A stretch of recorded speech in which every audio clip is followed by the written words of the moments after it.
네, 청취자 여러분, 오늘 딥다이브에 오신 것을 환영합니다. 댐 수문을 열었는데 하류에 논밭은 바싹 말라 죽어가고 있는 상황, 좀 상상이 되시나요? 네, 아주 심각한 가뭄 상태인 거죠. 맞아요. 근데 대신에 그 물길이 전혀 다른 거대한 인공호수 한 곳으로만 무서운 속도로 막 빨려 들어가고 있는 겁니다. 지금 한국 경제를 관통하는 현상이 정확히 이렇습니다.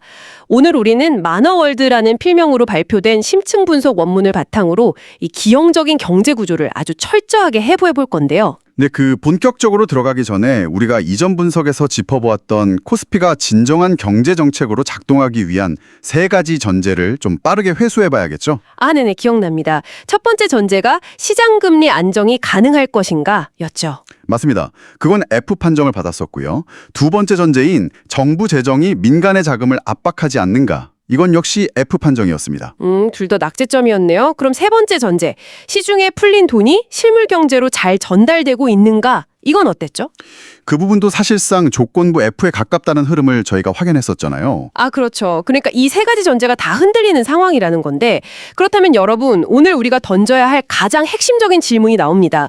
지금 코스피 5천 시대라고 막 환호하는데 이게 진짜 경제 체력이 성장해서 그런 걸까요? 아니면 단순히 부동산에 있던 돈길이 주식시장으로 바뀐 이른바 자산 채널 이동에 불과한 걸까요? 그 질문에 답하기 위해서 팩트 데이터, 그러니까 거시경제 지표를 먼저 좀 보겠습니다. 아주 극단적인 괴리가 나타나고 있거든요. 어떤 숫자들인가요? 일단 GDP 성장률이 1.0%에 불과합니다. 이게 경제 전체가 막 강하게 성장한다고 보기는 명백히 어려운 수치죠. 1%면 거의 제자리 걸음 아닌가요? 네, 사실상 정체 상태고요. 더 심각한 건 설비 투자입니다. 이게 마이너스 1.8%예요. 마이너스요. 그러니까 기업들이 새로운 기계를 들이거나 생산 능력을 확장하는데 아주 소극적이라는 신호죠.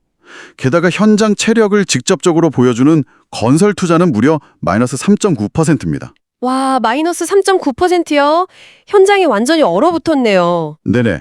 자, 그런데 여기서 너무나 대비되는 숫자가 등장합니다. 방금 말씀하신 그런 실물 경제의 냉기 속에서 코스피 지수는 어땠느냐? 제가 읽어드릴게요. 코스피 5,084.85까지 치솟았습니다. 네, 맞습니다. 이게 참 믿기 힘든 상황이거든요. 실물 경제와 자산 가격 사이에 엄청난 아주 심각한 괴리가 발생한 겁니다. 이건 진짜 비유하자면요. 공장 기계는 서고 건설 현장은 식어가는데 그냥 우리 스마트폰 속에 있는 증권 앱 숫자만 막 뜨거워지는 그런 상황이잖아요. 정확한 비유입니다. 여기서부터는 이제 저자, 즉 원문의 해석 영역인데요. 저자는 이것을 자산 채널 이동이라고 정의합니다. 자산 채널 이동이요? 네. 그러니까 우리 경제에 무슨 대단히 새로운 성장 동력이 생겨서 파이가 커진 게 아니라는 거죠. 기존의 시중에 있던 돈의 방향이 한 자산군에서 그냥 다른 자산군으로 방향만 딱 바뀐 현상이다.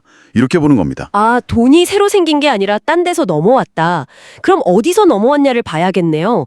저자는 부동산 쪽 문이 닫히고 자본시장 쪽 문이 열렸다고 보는 거죠? 네, 닫기와 열기의 대비가 너무 노골적이라는데 원문의 분석입니다. 우선 부동산 쪽 문 닫기부터 볼까요? 처음에 시장에 던져졌던 공약 혹시 기억하십니까? 생애 최초 LTV 90% 공약 아니었나요? 맞아요. 생애 최초 LTV 90%. 이 90%라는 숫자는 사실 시장에 엄청난 신호거든요. 그렇죠.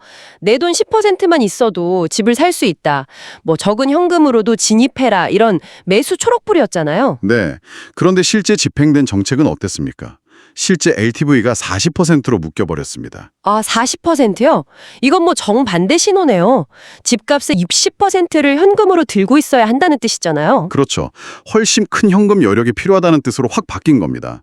게다가 다주택자 대출 전면 제한이나 규제 지역 확대까지 겹치면서 사실상 부동산 쪽으로 향하던 자금 통로가 엄청나게 좁아져 버린 거죠. 진짜 문을 쾅 닫아버린 느낌이네요. 반면에 자본시장 쪽은 어땠습니까? 거기는 문을 활짝 열어주었죠. 자본시장 활성화 관련 주요 공약이 8개였는데 그중에 무려 6개가 집행되거나 시행됐습니다. 6개나요? 구체적으로 어떤 것들이 있었죠? 예를 들면 이사 충실 의무 도입 같은 상법 개정, 그리고 공매도 전면 재개, 또 예금 보완도 확대, 각종 자본시장 세제 지원 같은 굵직한 정책들이죠. 와, 그러니까 듣고 보니까 부동산은 닫히는 방향, 자본시장은 열리는 방향. 이 대비가 너무 명확한데요? 그렇죠. 근데 이걸 시간 순으로 타임라인을 쭉 연결해 보면 이 자금 흐름의 궤적이 더 선명해집니다. 타임라인이요? 한번 짚어주실까요? 네, 6월에 전격적인 부동산 대출 규제가 나옵니다. 네, 6월 부동산 규제? 그리고 바로 다음 달인 7월에 자본시장으로 돈을 끄는 상법 1차 개정이 통과되죠. 이어서 9월에는 부동산 LTV를 더욱 강화하는데 동시에 은행 예금보험 한도를 확대합니다. 닫으면서 연해요. 맞습니다. 10월에는 부동산 트리플 규제 지역을 지정함과 동시에 자본시장에 대한 대대적인 세제 지원이 시행됩니다. 그리고 해가 바뀌어서 1월에는요? 1월에는 부동산 양도세와 보유세 강화를 시사하는 시점이 오는데 바로 그때 코스피 5천 돌파 흐름이 나타난 겁니다. 와, 닫고 열고 조이고 푸는 게 너무 딱딱 맞아떨어지네요.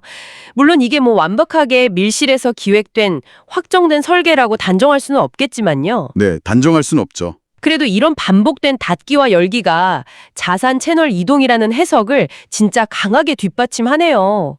근데 정말로 그 돈들이 다 주식시장으로 넘어갔는지 데이터로 확인된 게 있나요? 한국은행 금융통화위원회 의사록을 보면 아주 흥미로운 대목이 있습니다.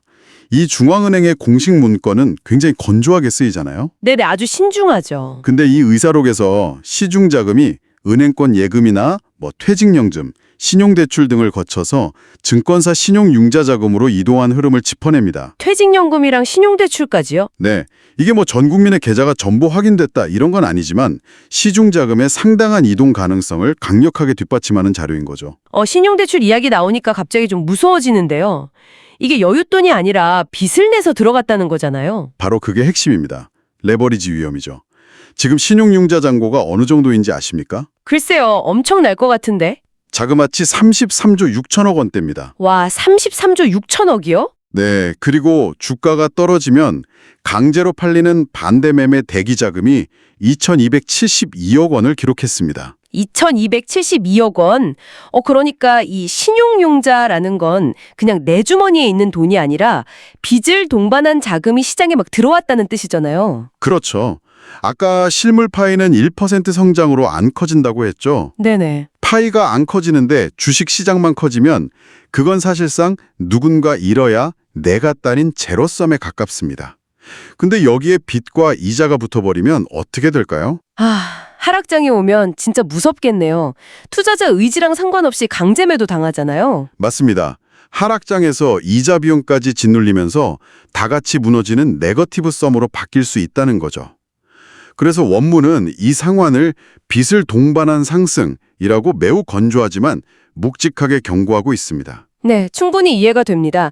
근데 객관성을 좀 유지하기 위해서 우리가 반론도 검토해봐야 하잖아요. 당연하죠. 사실 부동산 규제를 하는 건 집값을 잡아서 주거 안정을 이루겠다는 목적일 수도 있고 자본시장 활성화도 기업 밸류업이나 자금 조달 개선이라는 분명한 순기능이 있지 않나요? 네, 맞습니다. 그리고 국채 누적이나 재정 압박 같은 문제들도 지금 현 정부만의 책임으로만 볼 수는 없죠. 구조적인 문제니까요. 그렇죠. 우리가 어떤 특정 정치적 입장을 옹호하거나 비판하려는 게 아니라는 점 청취자 여러분도 잘 아실 겁니다. 네, 저자 역시 단순한 비판을 하려는 게 아닙니다. 그럼에도 이 원문이 의미가 있는 이유는 2025년과 2026년에 걸친 일련의 정책 선택들과 자금 흐름이 어떤 같은 방향성을 가리키고 있는지를 검토하는 일종의 조건부 경제 분석이기 때문입니다. 아하, 조건부 경제 분석. 그렇다면 결국 정부가 자산 시장으로 돈을 돌리는 걸 넘어서 정말로 이 1%짜리 실물 경제를 다시 뛰게 만들 의지가 있는가? 이걸 확인해야 할 텐데요. 네, 그래서 원문은 아주 거대한 실증 무대, 즉 시험대 하나를 제시합니다. 그게 뭔가요? 바로 캐나다 CSP-SP, 즉 캐나다 잠수함 사업입니다. 캐나다 잠수함 사업. 네, 여기서 반드시 먼저 밝혀둘 점이 있는데요. 이 사업은 현재 우리가 수주를 따내려고 경쟁 중인 사안이지 아직 수주가 확정된 게 아닙니다. 아직 결과가 안 나온 진행 중인 사업이군요. 맞습니다. 따라서 저자의 가설적 판정이라는 점을 전제로 하고 이 숫자의 맥락을 하나씩 풀어보죠. 일단 도입 규모가 최대 12척입니다. 12척. 이게 뭐 단발상으로 한두 척 수출하고 끝나는 게 아니네요. 그렇죠. 캐나다 해군의 향후 몇십 년을 책임질 장기 함대 구축 사업이라는 뜻입니다. 그리고 건조비가 약 20조 원 규모예요. 건조비만 20조 원이요? 예. 와, 그러면 우리 조선소 도크가 꽉 차고 부품 공급망이나 생산 라인이 엄청나게 돌아가겠네요. 맞습니다. 그게 직접 수주 규모죠. 그런데 더 놀라운 숫자가 있습니다. 배를 만든 뒤에 유지하고 정비하는 MRO 사업 규모가 약 40조 원입니다. 배 만드는 것보다 유지 보수하는 게 돈이 더 큰가요? 네, 배는 한 번 띄우면 수십 년을 쓰잖아요. 그 기간 동안 계속 부품 갈아 끼우고 정비하고 현지 인력 교육하고 하는 장기간의 반복 매출이 이 40조 원에 달한다는 거죠. 와, 락인 효과가 장난이 아니네요. 거기서 끝이 아닙니다. 여기에 절충교역이나 산업협력, 현지 투자까지 다 포함했을 때 거론되는 최대 시나리오 규모가 무려 100조 원대입니다. 100조 원대 시나리오요? 어질어질하네요, 정말. 그리고 이 파급 효과로 거론되는 고용 창출이 30년간 20만 명입니다. 물론 이것도 확정된 성과는 아니고 거론되는 효과긴 하지만요. 이게 아까 우리가 코스피 5084.85 얘기했잖아요. 그 숫자는 그냥 우리 스마트폰 증권의 화면에서 막 깜빡이는 픽셀 같은 거라면 이 잠수함 사업은 진짜 용접 불꽃이 튀고 부품이 만들어지고 정비 인력이 고용되는 그런 진짜 실물이군요. 정확한 비유입니다. 근데 우리가 여기서 짚고 넘어가야 할 아주 뼈아픈 사례가 하나 있습니다. 어떤 사례죠? 폴란드 오르카 프로젝트, 즉 최근에 있었던 폴란드 잠수함 수주 사례입니다. 아, 거기서 우리가 떨어지지 않았나요? 네, 맞습니다. 당시에 우리 하나오션이 아주 훌륭한 잠수함 플랫폼 경쟁력과 건조 역량을 가지고 있었거든요. 기술력이나 가성비는 최고 수준이었습니다. 근데 왜 스웨덴한테 패배한 거죠? 수주의 룰이 기술력만으로 결정되는 게 아니기 때문입니다. 스웨덴이 어떻게 했냐면 폴란드가 잠수함을 새로 받기 전까지 생기는 전력 공백을 자국 임시 잠수함으로 메워주겠다 이렇게 제안했어요. 와, 대안을 가져온 거네요. 네, 거기에 나토라는 안보 동맹의 이점, 훈련과 정비 지원, 심지어 폴란드 현지 조선소 산업 생태계 전반을 키워주겠다는 패키지를 묶어서 제시한 겁니다. 아하, 그러니까 이게 단순히 배 한 척 얼마에 팔게 이런 수준의 경쟁이 아니군요. 맞습니다. 이게 아주 중요한 교훈인데요. 잠수함 수주는 배 한 척을 파는 게 아니라 안보, 산업, 금융, 고용을 전부 하나로 묶은 거대한 국가 패키지 경쟁이라는 겁니다. 그렇다면 여기서 기업이 할 수 있는 일과 정부가 해야 할 일이 딱 나뉘겠네요. 정확합니다. 기업의 몫은 최고의 플랫폼을 만들고 납기를 지키고 가격과 건조 능력을 증명하는 겁니다. 네, 그건 기업이 잘하죠. 그럼 정부의 몫은요? 정부는 정상급 외교를 펼치고 G2G 협력 창구를 열고 막대한 금융 패키지를 짜줘야 합니다. 거기에 MRO 지원이나 현지 투자, 안보 파트너십 같은 건 기업이 단독으로 할 수 없잖아요. 그러니까 정리를 해보자면 하나오션은 열심히 배를 만들고 정부는 그 배가 팔리도록 거대한 판을 깔아야 한다. 이거네요. 아주 명확한 요약입니다. 다만 거듭 말씀드리지만 캐나다 잠수함 사업은 아직 확정 전이니 정부가 이 판을 제대로 깔 수 있을지는 저자의 가설적 판정으로 지켜봐야 한다는 점을 염두에 두셔야 합니다. 네네, 좋습니다. 자, 그럼 이제 우리 딥다이브의 마지막 장으로 넘어가 보죠. 코스피 5000 시대, 이게 진짜 경제정책으로 인정받으려면 결국 어떤 조건들이 필요한 건가요? 아까 우리가 오프닝에서 회수했던 전제들 기억하시죠? 네, 금리 안정 F, 재정 압박 안 하는 것도 F, 실물 경제 전달은 조건부 F. 네, 그래서 이제 마지막으로 남은 질문은 딱 하나입니다. 지금의 이 주가 상승이 실물 투자, 고용, 그리고 기업의 자금 조달로 제대로 이어지고 있는가? 이어지고 있나요? 이게 진짜 경제 정책이 되려면 세 가지 조건이 필요합니다. 첫째, 통화 승수의 회복. 둘째, 방금 말한 캐나다 잠수함 사업 같은 국가 패키지의 실행. 셋째, 중소기업과 비은행권까지 자금이 흐르는 배관 확대입니다. 첫 번째 통화 승수. 이거 약간 경제 용어라 헷갈릴 수 있는데 돈이 도는 속도인 통화 속도랑은 좀 다른 개념이죠? 네, 완전히 다릅니다. 통화 속도는 그냥 돈이 얼마나 빨리 손바닥을 거쳐가느냐의 문제고요. 통화 승수는 중앙은행이 찍어낸 본원 통화가 은행의 대출과 신용 창출이라는 과정을 거쳐서 실물 경제로 얼마나 쫙 번져나가는가를 보여주는 지표입니다. 아, 실물로 번지는 힘이군요. 지금 숫자가 어떻죠? 현재 데이터를 보면 표준화 통화 승수 0.7909라는 숫자가 나옵니다. 0.7909요? 이게 좋은 건가요? 나쁜 건가요? 돈이 실물 경제로 충분히 전달되는 정상 조건이 되려면 이 수치가 0.98 이상이어야 합니다. 아, 0.98은 돼야 하는데 0.79 수준이니까 아직 한참 못 미치네요. 네, 아직 턱없이 낮고 돈이 실물로 번지지 못하고 있다는 강력한 신호죠. 이건 비유하자면 그거네요. 펌프, 아니 심장의 피를, 그러니까 돈을 막 밀어내고 있는데 중간에 모세혈관이 다 막혀 있어서 정작 손끝, 발끝으로는 피가 하나도 안 가는 상황인 거잖아요. 맞습니다. 그래서 두 번째 조건인 국가 패키지 실행이 중요한 겁니다. 캐나다 잠수함 사업처럼 실물 패키지가 실제 수주와 투자, 고용, 기술 협력으로 이어져야만 막힌 모세혈관이 뚫리는 거니까요. 단순하게 주식 앱 숫자만 오르는 걸로는 부족하다는 거군요. 네, 반드시 기업 매출과 산업 생태계 일자리로 연결되어야 합니다. 그리고 세 번째 조건이 바로 자금의 배관 확대입니다. 배관 확대요? 이것도 방금 그 모세혈관이랑 비슷한 맥락이겠죠? 네, 돈이 은행권이나 대기업, 아니면 주식시장이라는 큰 저수지에만 머물러 있으면 안 되잖아요. 그렇죠. 진짜로 경제의 허리 역할을 하는 중소기업이나 비은행권까지 돈이 흘러가야 하니까요. 큰 강에 물이 막 철철 넘쳐도 그 물을 논밭으로 이어주는 수로가 꽉 막혀 있으면 작물은 다 말라 죽는 거랑 똑같네요. 완벽한 비유입니다. 그래서 저자는 우리가 앞으로 이 수로가 뚫리는지 확인하기 위해 여러 관찰 지표들을 쳐다봐야 한다고 강조합니다. 어떤 지표들을 봐야 할까요? 분기별로 나눠서 볼 수 있나요? 네, 우선 2분기, 즉 Q2 지표를 보시죠. 세계 국채지수 WGBI 자금 흐름이라든지 캐나다 잠수함 사업의 결론, 연준 금리 경로, 원달러 환율 같은 것들을 봐야 합니다. 이 지표들은 왜 봐야 하는 거죠?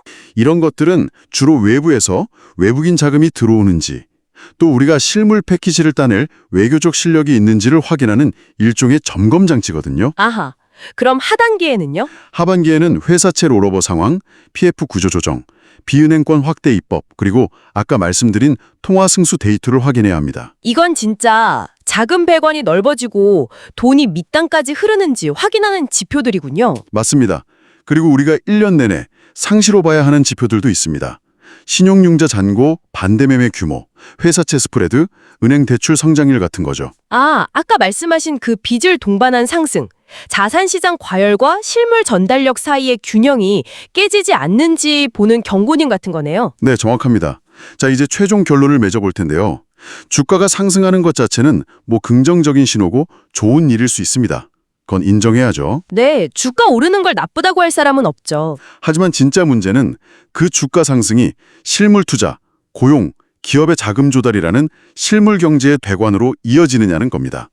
이 전제가 작동하지 않으면 지금의 코스피 5000이라는 화려한 숫자는 진정한 경제 체력의 성장이 아니라 그냥 자산 채널 이동에 가깝다는 것이 원문의 조건부 결론입니다.